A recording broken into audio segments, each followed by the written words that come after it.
พนด้าลูกหญ้าสวยแม่โอ้สวยแม่โต้เพิ่น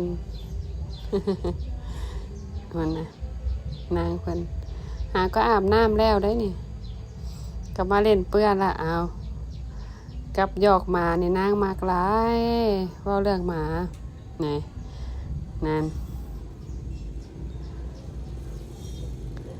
แพนด้าหาก็ได้ปี3 เดือน แต่ว่าความรู้นี่รู้หล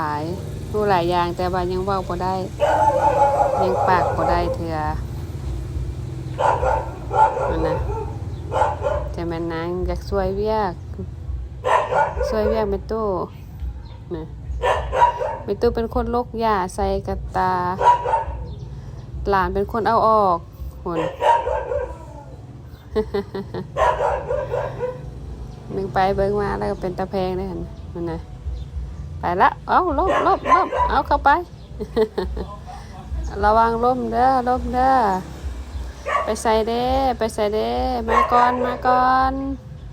โอ้สิขึ้นเฮือนแล้ว